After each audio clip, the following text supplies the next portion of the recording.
To refuse a vaccination is like crossing the road without looking both ways first. Absolutely ridiculous. And I'm aware of it must be a logistics nightmare to arrange it all, and it could not possibly be better arranged than it is. Everything inside, everyone knows exactly what they've got to do, and it's done with utmost kindness. Very, very much appreciated. So welcome to my weekly video, and that was the fantastic Major Ted from Lancing. I've spent the morning at the Lancing Vaccination Centre. A brilliant effort going on there. They're vaccinating 370 people every day. They haven't had to waste a single vial so far.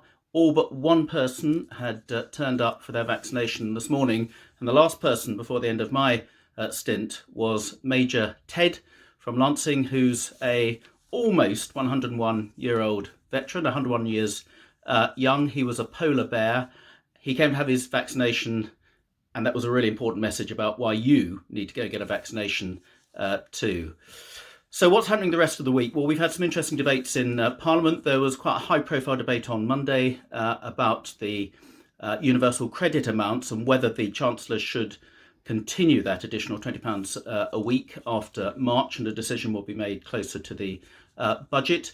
We also had important further debates on the trade bill on Tuesday, and a lot of people wrote to me about that, about putting extra safeguards into that trade bill. Most of those safeguards are actually already there, but there was one additional safeguard which I voted for and I wanted to see in it, and that was to have a genocide provision, so that countries where clearly they are practicing genocide, China and the Uyghurs being a case in point, there'll be implications for trade deals. That was narrowly defeated, but I think the government's now to go away and have another look at that. We've got further legislation, the National Security and Investment Bill this week. We don't have any what's called Westminster Hall debates on various specialist subjects, because that's been closed for the time being. But also this week we have the Home Affairs Select Committee, a really interesting session coming up with the social media companies and what they are not doing still to take down various hate speech and extremist material on their platforms. We'll be giving them a hard time as usual. I've got a meeting about the Leadsom review on the first 1,001 days. Some really interesting work being done there. That review is going to be published in February.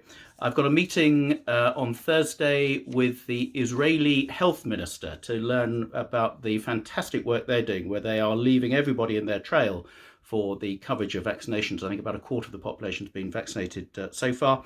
I've got a session with the Worthing Rugby Club Business Breakfast, talking to local businesses. It's going to be interesting to get their perspective on how they're coping post-Brexit and also during the pandemic. We've got a briefing from some American politicians on the prospects for the new Biden administration. President Biden came into power this week, thank goodness. And then on Friday, a number of sessions with briefings for the West Sussex MPs about the state of vaccination rollout, hospital and so on. And I'll include that in a further blog on my Facebook page over the weekend to give you an update of exactly how we're doing. But take Major Ted's advice.